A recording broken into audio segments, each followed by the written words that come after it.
self-stockage va littéralement exploser ses chiffres en 2025. Dans cette vidéo, je vais vous révéler pourquoi le secteur du self-stockage est en passe de devenir une opportunité d'investissement incontournable avec des chiffres records déjà à l'horizon 2025. Alors si vous êtes nouveau sur cette chaîne, j'aimerais vous expliquer en moins d'1 minute en quoi consiste le self-stockage. Le self-stockage, c'est un service de proximité qui permet à des particuliers et des professionnels de louer des espaces de stockage, aussi appelés box de stockage. Ces box individuelles sont regroupées au sein d'un centre de self-stockage. Ces centres sont bien entendu ultra sécurisés par des caméras de vidéosurveillance, des contrôles d'accès ou encore même des cadenas connectés pour certains centres dernière génération. Pour le client, son box est accessible 24 heures sur 24 et 7 jours sur 7. Il est donc 100% autonome pour l'accès à son box. Le self-stockage est souvent comparé aux garde-meubles, qui sont ces grands entrepôts remplis de caisses en bois dans lesquels vous allez pouvoir mettre vos affaires. Ces entrepôts sont souvent gérés par des déménageurs et donc uniquement accessibles aux horaires d'ouverture de l'entreprise.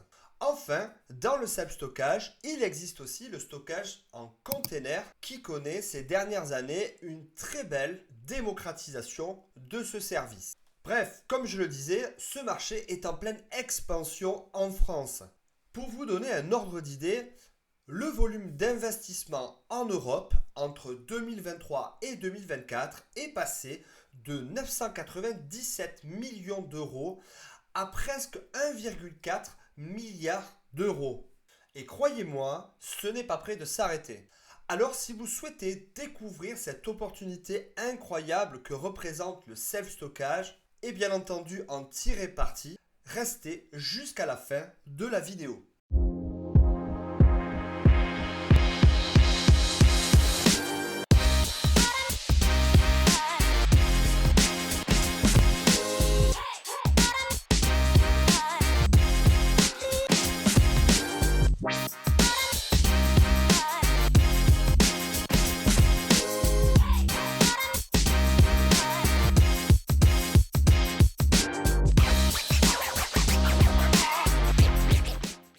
Avant qu'on ne commence, si vous êtes nouveau sur cette chaîne et que l'investissement dans les centres de self-stockage vous intéresse, je vous invite bien entendu à vous abonner. Je publie chaque semaine des vidéos en rapport avec cet investissement de niche ultra rentable. Comme je le disais précédemment, le self-stockage en France est en véritable effervescence. Saviez-vous par exemple que le taux d'occupation des centres de self-stockage en France est de l'ordre de 90%? Et ce chiffre n'a absolument pas baissé depuis la pandémie. Aux États-Unis, cette industrie est un véritable mastodonte. Elle représente à elle seule 44 milliards de dollars d'après la FEDESA. Pour vous donner un ordre de comparaison, le secteur du self-stockage aux États-Unis est plus important que celui du cinéma. En Europe, le volume d'investissement a bondi de 40% en une année pour atteindre près de 1,4 milliard d'euros selon les chiffres de la FEDESA. En Espagne, la capacité de stockage a augmenté de 46% en seulement 2 ans, atteignant 1,9 million de mètres carrés, positionnant ainsi le pays comme le 4e marché européen. Ce qui est fascinant, c'est que malgré tous ces chiffres qui font tourner la tête, le taux de notoriété du self-stockage en Europe est très bas. En effet, 45% du public n'a jamais entendu parler du self-stockage. Pour terminer tout cela, en France, le nombre d'installations de centres de self-stockage par million d'habitants est en dessous de la moyenne européenne, soit plus ou moins 8 installations pour 1 million d'habitants, contre 20 installations pour notre leader européen, l'Angleterre. Bref, vous l'aurez compris, le potentiel de croissance du self-stockage en France est absolument colossal. D'ailleurs, l'actualité n'a fait que confirmer cette future explosion à venir. Par exemple, en 2023, Homebox avait annoncé une augmentation record de leur chiffre d'affaires de plus de 8%. En 2024, de grosses actualités ont marqué le secteur du self-stockage ici encore. Par exemple, en janvier 2024, Ardian, qui est un des leaders mondiaux de l'investissement privé, a racheté le site CoStockage, une des plateformes leaders sur Internet pour le marché du self-stockage. Autre information, le groupe Locol, qui est le fournisseur français des solutions de stockage, a levé 155 millions d'euros en 2024. Pour certains médias, en effet, le box de stockage représente la nouvelle classe d'actifs portée par les citadins et donc fait parler de lui dans les médias. Comme on peut le voir ici, le self-stockage, très en vogue aux États-Unis, s'implante en France. Foncières et fonds d'investissement se positionnent dorénavant sur ces sites à l'intérieur comme à l'extérieur des grandes villes. Selon les Échos, le self-stockage connaît un grand boom. Des solutions ici aussi se développent pour répondre aux besoins croissants des opérateurs de centres de self-stockage comme des logiciels de gestion tels que Boxpilot. L'IA fait aussi son apparition dans le marché du self-stockage pour améliorer l'expérience utilisateur mais également simplifier la gestion des centres. Je parle notamment par exemple de la société Kinovis qui a fait son apparition en 2024. Au niveau de la tech, on a vu également l'apparition de cadenas connectés dans les centres de self-stockage dernière génération, comme la marque Iloki. Bref, que ce soit dans l'actualité des grands groupes, dans les médias économiques mais également généralistes ou du point de vue des startups, le self-stockage fait parler de lui. Une véritable amorce de cette explosion est en cours. Alors, comment expliquer cette demande? En effet, nous sommes au tout début de cette révolution. Depuis plusieurs années, le nombre d'utilisateurs du service du self-stockage est en véritable hausse. Et cela partout en Europe. Beaucoup d'entreprises, mais également de particuliers, ont compris l'utilité de ce service de proximité. Pour les particuliers, par exemple, la hausse des prix au mètre carré des habitations et la baisse du pouvoir d'achat ont poussé les particuliers à réduire leurs espaces de vie, leur logement, et donc à optimiser leurs espaces en louant des unités de stockage pour libérer de l'espace dans leur logement. La hausse du télétravail a également demandé de faire de la place à la maison pour aménager par exemple une chambre en bureau. On a constaté également après le Covid une hausse des divorces qui est également un facteur de développement des centres de self-stockage. Le développement continu du e-commerce a généré également plus de demandes au niveau des unités de stockage puisque nous stockons toujours plus et jetons peu. En effet, nous sommes des latins et les latins sont très attachés au matériel. Pour les professionnels, c'est un petit peu la même chose.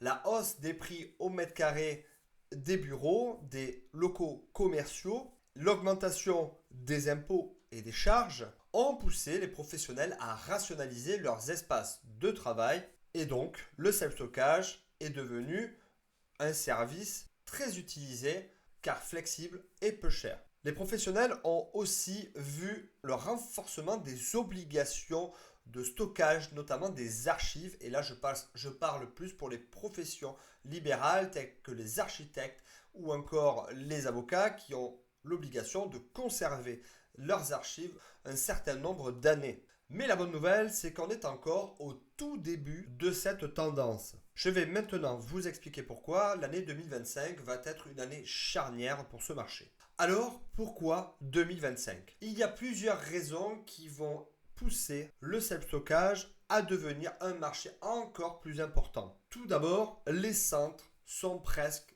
tous quasi pleins et la demande reste encore très forte par rapport à l'offre. Le marché est donc loin de sa maturité et cela si on se compare par rapport aux leaders européens, je pense à l'Angleterre ou encore au leader mondial, les États-Unis. La France est un des pays qui compte le moins de centres de self-stockage par habitant. Autre élément, les fonds d'investissement arrivent. Des projets de self-stockage sont en cours, ce qui va naturellement augmenter la visibilité de ce service et donc son taux de notoriété.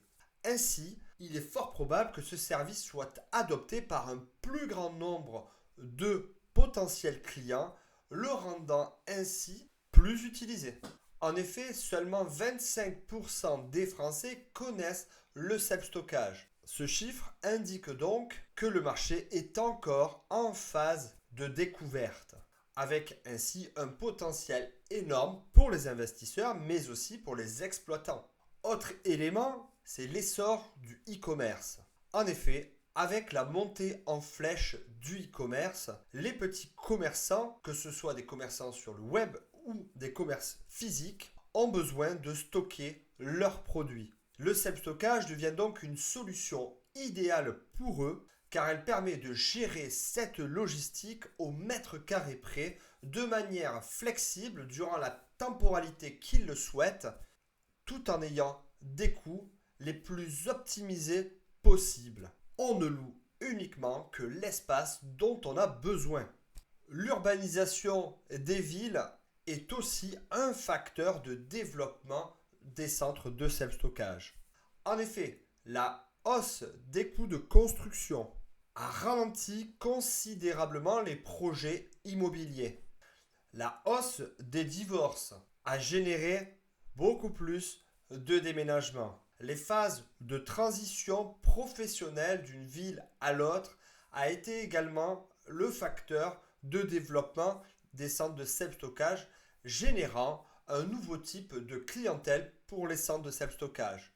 En 2025, plus de 60% de la population européenne vivra dans des zones denses. En effet, nous manquons cruellement de logements, ce qui nous pousse tout naturellement à optimiser nos espaces de vie. Et le self-stockage, avec des prix au mètre carré plus bas que ceux des prix au mètre carré de l'habitation, est une solution très intéressante pour conserver son matériel, ses équipements, son mobilier, par exemple, plutôt que de venir le jeter. Nous conservons dans nos habitations que le matériel dont nous avons besoin régulièrement. Autre élément, c'est la tendance au nomadisme digital. Les nomades digitaux sont une tendance massive qui va continuer à croître. Ces travailleurs mobiles se baladant de ville en ville, n'ayant donc pas de logement fixe, ont besoin de stocker leurs affaires durant leur période transitoire. Autre élément dont nous avons parlé tout à l'heure, c'est l'évolution technologique du self-stockage. En effet, les nouvelles technologies arrivant sur le marché du self-stockage le rendent plus accessible, plus sécurisé et donc se rapprochent au plus près des besoins des clients. Les box connectées, par exemple, des contrôles d'accès à distance ou numérique augmentent ainsi la sécurité des centres et l'accessibilité des utilisateurs. Des chatbots et notamment de l'IA va permettre d'améliorer l'expérience utilisateur et l'efficacité opérationnelle pour séduire toujours plus la nouvelle clientèle. Voilà, vous savez maintenant pourquoi le self-stockage va encore exploser ses chiffres en 2025 et pourquoi c'est, selon moi, une opportunité incontournable qu'il ne faut absolument pas manquer dans le monde de l'investissement immobilier. Dans la prochaine vidéo, je vous partagerai ma to-do list pour ouvrir votre centre de self-stockage. En tout cas, je vous remercie d'avoir regardé cette vidéo jusqu'à la fin. J'espère vous avoir donné un maximum d'informations. Si vous avez des questions supplémentaires, n'hésitez pas à me les poser en commentaire. Je me ferai un plaisir d'y répondre. Si ce n'est pas déjà fait, abonnez-vous à ma chaîne et je vous dis à la semaine prochaine. Salut!